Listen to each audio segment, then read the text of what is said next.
আমাদের সেনাপ্রধানের আজকে কিছুক্ষণ আগে দেওয়া বক্তব্যকে কেন্দ্র করে নানান মিশ্র প্রতিক্রিয়া তৈরি হয়েছে।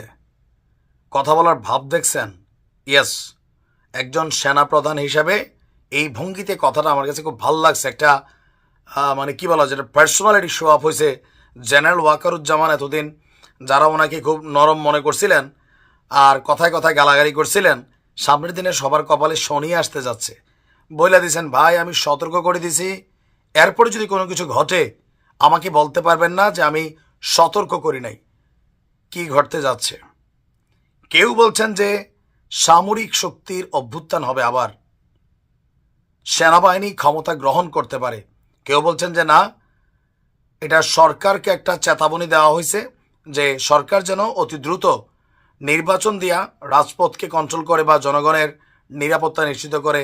নানানজন নানান বক্তব্য দিচ্ছেন, রাজনৈতিক দলগুলোকে হুঁশিয়ারি দেওয়া হয়েছে।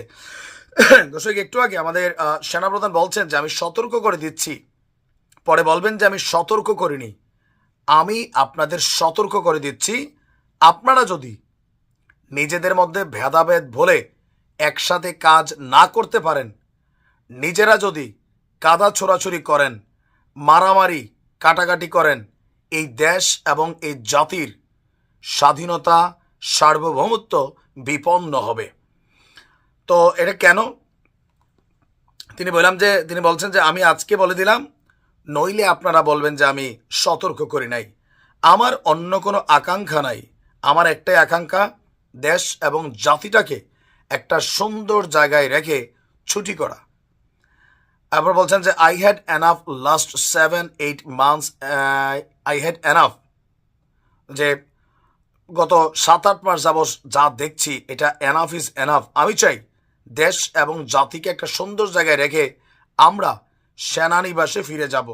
আরেকটা জরুরি বিষয় আপনাদের সাথে শেয়ার করি। দেশের এই আইন শৃঙ্খলা পরিস্থিতি খারাপের পেছনে কিছু কারণ রয়েছে। কি কারণ? তিনি বলছেন আমরা মানে জনগণ, রাজনৈতিক দলগুলা একে অন্যের সাথে হানাহানির মধ্যে ব্যস্ত, একজন আরেকজনের বিরুদ্ধে উল্টাপাল্টা কথা বলতে ব্যস্ত। এইটা একটা চমৎকার সুযোগ অপরাধীদের জন্য।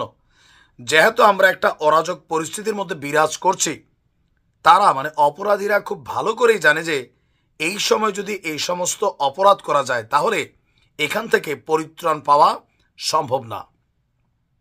সেই কারণেই অপরাধ হচ্ছে। আমরা যদি সংগঠিত থাকি, একত্রিত থাকি, তাহলে সম্মিলিতভাবে এদেরকে মোকাবেলা করা সম্ভব। এছাড়াও তিনি police, RAB, BGB, DGFI, NSI বলছেন যে তারাও গুরুত্বপূর্ণ কাজ করছে, খারাপ কাজের সাথে অসংখ্য ভালো কাজও করছে। আজকে দেশের যে স্থিতিশীলতা, দেশটাকে যে এত বছর স্থিতিশীল রাখা হয়েছে, এটার কারণ হচ্ছে এই সশস্ত্র বাহিনীর বহু সেনা সদস্য, সিভিলিয়ান সবাই মিলে আমরা একটা সুন্দর পরিবেশ তৈরি করার চেষ্টা করেছি। তো যাই হোক, রাজনীতিবিদরা যদি বুঝছেন, না বুঝলে খুব শীঘ্রই বুঝবেন যখন সামরিক বাহিনী ক্ষমতা দেশের প্রয়োজনে, জাতির প্রয়োজনে হাতে নিবে। যে পরিস্থিতি, মানুষ নিরাপত্তা চায়, নিরাপদ চায়, চাঁদাবাজি, লুটপাট, হানাহানি, ধর্ষণ, রাস্তাঘাটে ছিনতাই, বাস থামাইয়া ডাকাতি, ঘরে ঢুকা গুলি, যারা ক্ষমতার পাওয়ারে বসে আছেন তাদের সমস্যা হচ্ছে না, জনতার হচ্ছে।